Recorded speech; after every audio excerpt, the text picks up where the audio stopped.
Hi friends, welcome to I dreams. Dasara సమీపిస్తుంది. దసరా అనగానే తెలుగునాట అతిపెద్ద పండుగల్లో ముఖ్యమైనది. ఈ దసరాలో 9 రోజులు అమ్మవారిని కొలుస్తారు. ఏ రోజు ఏ అమ్మవారిని కొలవాలి, అలాగే ఆ అమ్మవారికి ఏ నైవేద్యం పెట్టాలి అనే అంశాన్ని మనం తెలుసుకోవడానికి ప్రముఖ స్వామీజీ కాలభైరవ స్వామి అంటారు. ఆయన ఇంటి పేరు అసలు పేరు పోయి పూర్తిగా ఆ టెంపుల్ కాలభైరవ స్వామి సేవలో పూర్తిగా ప్రముఖంగా ఉన్నటువంటి రాజమండ్రికి ప్రముఖ సిద్ధాంతి కాలభైరవ స్వామి. నమస్కారం స్వామి.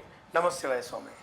స్వామి సార్, ఏం స్వామి ఈ దసరా నవరాత్రులు అనగానే ఏ రోజు స్టార్ట్ అవుద్ది, ఆ తిథుల ప్రకారం అమ్మవారి యొక్క ఏ అలంకరణ చేయాలి, ఏ రూపాన అమ్మవారు కనిపిస్తారు, ఆ అమ్మవారికి ఏ నైవేద్యం పెట్టాలి, ఒక్కసారి విపులంగా చెప్పండి. తప్పకుండా స్వామి. ముందుగా ఐ డ్రీమ్ ప్రేక్షకులందరికీ శ్రీ పరాశక్తి ఆది పరాశక్తి దేవి అనుగ్రహం అందరికీ కలుగుగాక. ముఖ్యంగా దేవీ నవరాత్రులు అంటే ఆశ్వీజ మాసంలో మనందరి జీవితాలని కూడా పూర్తిగా సుభిక్షమయం చేసేటటువంటి మహోన్నతమైనటువంటి నవరాత్రులుగా భావన చేస్తూ ఉంటారు. ఈ యొక్క నవరాత్రులకు సంబంధించి 9 రోజుల పాటు నవదుర్గలను ఆరాధించడం, అలాగే నవదుర్గలకు సంబంధించినటువంటి ప్రత్యేకమైనటువంటి పూజతో పాటుగా నవదుర్గలకు సంబంధించినటువంటి ప్రత్యేకమైనటువంటి మంత్రం జపం చేస్తూ ఎవరికి వారు స్వయంగా వారి వారి గృహాలలో ఆరాధన చేస్తూ ఉంటారు. ఈ 9 రోజులలో అనగా 2024 ఆశ్వీజ శుద్ధ పాడ్యమి 3 అక్టోబర్ నుండి 12 అక్టోబర్ 2024 వరకు ఈ యొక్క నవరాత్రి పర్వదినాలు. ఈ యొక్క 9 రోజులలో అమ్మవారిని మనము 9 దుర్గలుగా ఆరాధన చేస్తాం. ఈ యొక్క దుర్గలకు సంబంధించి 3వ తారీఖున అనగా ఆశ్వయుజ శుద్ధ పాడ్యమి గురువారం నాడు ప్రథమ దుర్గా శైలీపుత్రి అవతారంలో అమ్మవారిని ఆరాధన చేస్తాం. ఆ రోజున అమ్మవారి యొక్క అలంకరణ బాలా త్రిపుర సుందరి దేవిగా అలంకరణ చేసి అమ్మవారిని ఆరాధిస్తాం. అమ్మవారికి సంబంధించినటువంటి ప్రత్యేకమైన నైవేద్యం కట్టు పొంగలని నైవేద్యంగా సమర్పణ చేస్తాం. 2వ రోజు 4/10/2024 ఆశ్వయుజ శుద్ధ విధియ శుక్రవారం నాడు ద్వితీయ దుర్గా బ్రహ్మచారిణి అమ్మవారి యొక్క అవతారాన్ని మనం ఆరాధన చేస్తాం. ఆ రోజున మనము అమ్మవారిని గాయత్రీదేవిగా అలంకరణ చేస్తాం. ఆ రోజు మనం అమ్మవారికి ప్రత్యేకంగా పులిహోరాను నైవేద్యంగా సమర్పణ చేస్తాం. 3వ రోజు 5/10/2024 ఆశ్వయుజ శుద్ధ తదియ శనివారం తృతీయ దుర్గగా చంద్రగంటి అమ్మవారి యొక్క అవతారం. ఈ యొక్క చంద్రగంటి అమ్మవారికి సంబంధించినటువంటి అవతారం రోజున అమ్మవారిని అన్నపూర్ణ మాతగా అలంకరణ చేస్తాం. ఆ రోజు మనం అమ్మవారికి కొబ్బరి అన్నం నైవేద్యంగా సమర్పణ చేస్తాం. 6/10/2024 ఆశ్వయుజ శుద్ధ చవితి ఆదివారం. ఆ రోజున అమ్మవారిని చతుర్థ దుర్గా కూష్మాండ మాత అవతారంలో అమ్మవారిని పూజిస్తాం. ఆ రోజు అమ్మవారిని శ్రీ లలితా త్రిపుర సుందరి మాతగా అలంకరణ చేస్తాం. ఆ రోజు మనకు చిల్లులు లేనటువంటి అల్లం గారెలను మనము అమ్మవారికి నైవేద్యంగా సమర్పణ చేస్తాం. 7/10/2024 ఆశ్వయుజ శుద్ధ పంచమి సోమవారం నాడు పంచమ దుర్గా చందమాత అవతారంలో అమ్మవారిని పూజిస్తాం. ఆ రోజు అమ్మవారిని మహాచండీ దేవిగా అలంకరణ చేసి పెరుగు అన్నం నైవేద్యంగా సమర్పణ చేస్తాం. 8/10/2024 ఆశ్వయుజ శుద్ధ షష్ఠి మంగళవారం అమ్మవారిని మనము కాత్యాయని అవతారంలో ఆరాధన చేస్తాం. ఆ రోజు మహాలక్ష్మీదేవి అలంకరణతో అమ్మవారిని పూజిస్తాం. ఆ రోజు అమ్మవారికి రవ్వ కేసరి నైవేద్యంగా సమర్పణ చేస్తాం. 9/10/2024 ఆశ్వయుజ శుద్ధ సప్తమి బుధవారం నాడు అమ్మవారి యొక్క అవతారం కాళరాత్రి అమ్మవారిని ఆ రోజున మనం ఆరాధన చేస్తాం.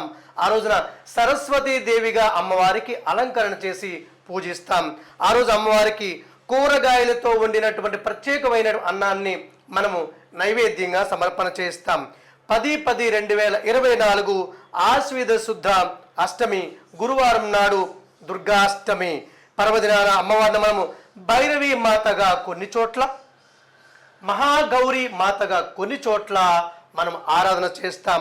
అమ్మవారి యొక్క అష్టమ దుర్గయే భైరవి లేదా మహాగౌరి. ఆ రోజున అమ్మవారిని దుర్గాదేవి అలంకరణ చేస్తాం. ఆ రోజు అమ్మవారికి చక్కెర పొంగలి గుడాన్నాన్ని మనము నైవేద్యంగా సమర్పణ చేస్తాం. 11/10/2024 ఆశ్వయుధ శుద్ధ నవమి శుక్రవారం నాడు నవమ దుర్గగా సిద్ధిదాత్రి అమ్మవారి యొక్క అవతారంలో అమ్మవారిని పూజిస్తాం. మహిషాసుర మర్దని స్వరూపంగా అమ్మవారిని మనము అలంకరణ చేస్తాం. ఆ రోజున అమ్మవారికి సంబంధించి పాయసన్నాన్ని నివేదన చేస్తాం. 12/10/2024 ఆశ్వయుధ శుద్ధ నవమి దశమి శనివారం విజయదశమి పర్వదినాన అమ్మవారిని మనం రాజరాజేశ్వరి మాతగా, త్రిపుర సుందరి మాతగా, శక్తి స్వరూపిణిగా, ఆదిపరాశక్తిగా, చండికగా, మహాగౌరిగా, అపరాజితగా ఆరాధన చేస్తాం. ఆ రోజు మనము అమ్మవారికి సంబంధించినటువంటి ప్రత్యేకమైనటువంటి మహామంత్రాలతో, ప్రత్యేకమైన అష్టకాలతో, కవచంతో ఆరాధన చేస్తాం. సమీవృక్ష ప్రదక్షిణతో, సమీవృక్ష మంత్రంతో ఈ యొక్క నవరాత్రులు సంపూర్ణమవుతాయి. ఈ యొక్క 9 రోజుల పాటు మనము ప్రత్యేకంగా అమ్మవారి యొక్క ఆరాధన, ముఖ్యంగా మనము నామస్మరణ, అమ్మవారి యొక్క అనుగ్రహం మనకి ఎలా కలుగుతుంది అంటే, ఇక్కడ అమ్మవారిని 9 రోజుల పాటు బ్రహ్మచర్యం పాటిస్తూ ఈ 9 రోజుల పాటు అమ్మవారి యొక్క మహామంత్రం వారు వీరనే భేదం లేకుండా మనకు అన్ని పురాణాలలో, అన్ని ఉపనిషత్తుల్లో మానవుడిగా జన్మించిన ప్రతి ఒక్కరూ కూడా అమ్మవారికి సంబంధించిన నవార్ణ మహామంత్రం 9 రోజుల పాటు 9 బీజ అక్షరాలతో కూడినటువంటి మహామంత్రం జపం చేయాలి. ఈ మంత్రం జపం చేయడానికి కేవలం భక్తి, శ్రద్ధ, విశ్వాసం, ఆకుంఠిత దీక్షతో కూడినటువంటి నమ్మకంతో, శ్రద్ధతో ఎవరైతే ఈ యొక్క అమ్మవారి యొక్క మహామంత్రాన్ని వారి గృహములో కానీ లేదా అమ్మవారికి సంబంధించినటువంటి దేవాలయంలో కానీ రోజు నియమం ప్రకారము ఒక 5 మాలలు, లేదు అవకాశం ఉంది అంటే 10 మాలలు అమ్మవారి యొక్క మహామంత్రం జపం చేసి అనంతమైనటువంటి శక్తిని పొందవచ్చు.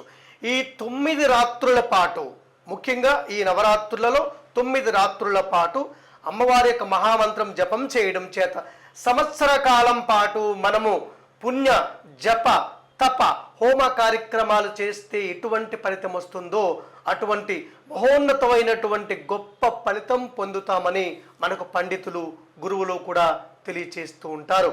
ఈ యొక్క మహామంత్రం మీరు దీన్ని ఉపదేశంగా భావించి మీరు ఈ మహామంత్రం జపం చేయొచ్చు. ఈ యొక్క మహామంత్రం ఓం ఐం హ్రీం క్లీం చాముండాయై విచ్చై.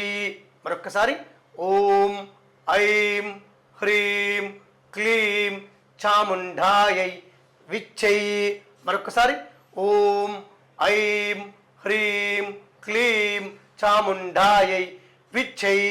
ఈ మంత్రం జపం చేయడానికి ముందుగా మీరు మీ తల్లిదండ్రులను ఒక్కసారి స్మరించి వారి యొక్క ఆశీస్సులు పొందినట్లుగా భావన చేస్తూ గణపతిని ఒక్కసారి ఓం గం గణపతయే నమః అని గణపతిని ప్రార్థన చేసి క్షేత్రపాలక కాలభైరవ స్వామి వారిని ఓం క్షేం క్షేత్రపాలాయ నమః అని క్షేత్రపాలక కాలభైరవ స్వామిని స్మరించి ఈ మంత్రం జపం చేయండి.